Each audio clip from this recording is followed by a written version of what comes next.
एकीकडे आज गुढीपाडवाचा सण साजरा केला जातोय, मात्र दुसऱ्या बाजूला डोंगर दऱ्यात वसलेल्या कर्जनी या गावचे गावकरी थेट आंदोलनाला बसलेले आहेत. या बाजूला जर आपण पाहिलं तर हा तलाव आहे. 1972 साली हा तलाव करण्यात आला आणि या तलावाच्या ठिकाणी संपूर्ण गाव बसलेलं होतं. मात्र या गावाची जागा तलावासाठी घेण्यात आली. या तलावामध्ये गावकऱ्यांची जमीन आणि घरं सुद्धा गेली. यावेळेला शासनानं त्यांना जमीन देण्याचं कबूल केलं होतं. याच्याच बाजूला दुसऱ्या ठिकाणी ही जमीन देऊ असं सांगितलं होतं. हा जो डोंगर दिसतोय, या डोंगराच्या बाजूच्या परिसरामध्ये ही जागा होती शासनाची, जी गायरान म्हणून आजही नोंद काही कागदपत्रांवर पाहायला मिळते. मात्र हीच जागा आता वन विभागाने आपल्या ताब्यात असल्याचं सांगितलंय आणि ज्या ठिकाणी ह्या गावकऱ्यांची घरं आहेत ती घरं उठवण्यासंदर्भात वारंवार त्यांना तगादा लावला जातोय.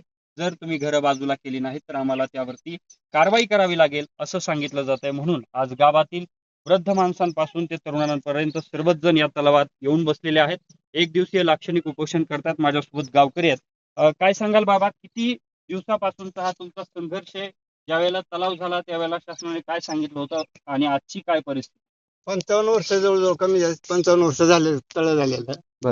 ते आम्हाला त्यांनी ती जागा दाखवलेली समोरच्या डोंगरावरती गायरानाच्या कडीला बसा म्हणून आम्ही आमच्या कडीला बसलो. ते बी वरी नाही बसलेलो. ते इथून लोकांना 20-25 लोक वारली बी आमची इथं साप चावून लोक बर. ते तळ्यामध्ये. मग त्यावेळेला ज्यावेळेला हे तलाव झालं ह्याच्यामध्ये तुमची जमीन गेली, घरं गेली, मग शासनाने काय सांगितलं? त्यावेळेला कुठं जागा दिली तुम्हाला राहायला? जागा आम्हाला ते गायरानात बसा म्हणले. बसलोच आम्ही. आणि ते आता काढायला लागले की वन विभाग यायला लागले की आमची जागा आहे ना, आमची जागा इथे रस्ता होऊन द्यायनात, काय व्हायना, पाणी पावसाचं लेकरं बाळ शाळा जायचे ते जाता येत नाही, काही नाही, बसून राहते शाळात पावसाच्या काळात. काय बाजावर कधी दवाखान्यात जवळ माणूस एखादा ऍडमिट करायचा झाला तर त्याला बाजावर घेऊन जावं लागतं. नक्कीच हा डोंगराचा संपूर्ण परिसर आहे. मात्र शासनाने सांगितलं होतं पुनर्वसन करू, जमीनही घेतली, त्याच्यामध्ये काय हालचाली झाल्या ते समजतंय. आताची काय परिस्थिती आहे? आता काय मागणी आहे तुमची? आता आमची एवढीच मागणी आहे की आमचं गावचं पुनर्वसन हे सरकारने लवकरात लवकर करावं. जे 2010ला 6.5 हेक्टर जागा देऊ म्हणले होते, ती जागा आम्हाला दाखवून द्यावी व आमचं जे 73 घराचं पुनर्वसन होतं त्याची मागणी तात्काळ पूर्ण करावी आणि उर्वरित कुटुंबासाठी बी काहीतरी नियोजन सरकारने करावं. मात्र वन विभागाकडून तुमची घरं हटवण्यासंदर्भात तुम्हाला कळवलं जात आहे. नेमकं वन विभागाचं काय म्हणणं आहे आणि अशी किती घरं आहेत जे तुम्हाला आज बाजूला काढण्यास सांगितलं जात आहे? कमीत कमी आमचं 70% गावच आज वन विभागाच्या ताब्यामध्ये येते. बरं. वन विभागाचं असं म्हणणं आहे की बाबा ही जागा आम्हाला कलेक्टरने 2019ला वर्ग केली, परंतु त्या जागेचे 7/12 आम्ही आज काढले असता ते 7/12 सरकारी गायरान म्हणून दाखवत आहे. बरं. तर आमचं असं म्हणणं आहे की बाबा सरकारने किंवा कलेक्टरने इथं वन विभागाला असा आदेश द्यावा की ही जागा ह्या गावकऱ्यासाठी सोडण्यात यावी.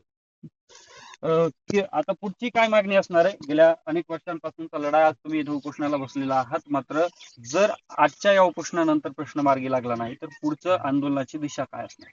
त्याच्यानंतर जर आमचा हा प्रश्न जर मार्गी नाही लावला प्रशासनानं तर आमच्या सोबत पर्याय नाही राहिलेला म्हणजे उद्या फॉरेस्टवाल्याने जर आम्हाला इथून उठून लावलं तर मी जायचं कुठं? उद्या आम्हाला जायचं कुठं म्हणलं तर आम्हाला जावं लागेल. मग आम्ही उद्या कलेक्टर ऑफिस समोर आम्ही आमचं सगळं बायका पोरासहित आम्ही जनावरांसहित आम्हाला तिथं जाऊन बसावं लागणार उपोषणाला. आणि आम्ही जोपर्यंत आमचा प्रश्न मार्गी लावित नाही तोपर्यंत आम्ही तिथून उठणार नाही. तुम्ही घरं बांधली त्यावेळेला सांगितलं होतं की ही गायरान जमीन आहे, तुम्ही इथं बांधा, ही तुमचीच जागा आहे, तुम्हाला दिली असं सांगितलं होतं? हो, त्यावेळेस आम्हाला ज्यावेळेस त्यांनी पुनर्वसन म्हणून तुम्हाला गायरानमध्ये तुम्ही इथं बसा म्हणून आम्हाला सांगितलं होतं, त्या पद्धतीने आम्ही तिथं बसलो. आजही रेकॉर्डवरती गायरान म्हणूनच जागा आहे आणि आज फॉरेस्ट म्हणते की ती आमची जागा आहे. मग प्रशासनाने दोन्ही प्रशासनाने मग त्यांचंच काय चाललंय आम्हालाच कळणार, कारण रेकॉर्डवर तर आज बी ती जागा ह्याचीच आहे ना, गायरानचीच आहे ना. पण हे फॉरेस्ट म्हणते आमची जागा, हे म्हणतात की आमची जागा. मग नेमकं आम्ही कोणासाठी बसायचं, कुठं थांबायचं, कोणत्या जागेवर बसायचं? त्यांनी सांगा आम्हाला की ही जागा आपली म्हणून. नक्कीच अतिशय गंभीर असा हा प्रश्न या बीड तालुक्यातल्या कर्जनीच्या गावकऱ्यांसमोर उभा राहिला. 1972 साली या गावाचं पुनर्वसन करू असं प्रशासनाने सांगितलं.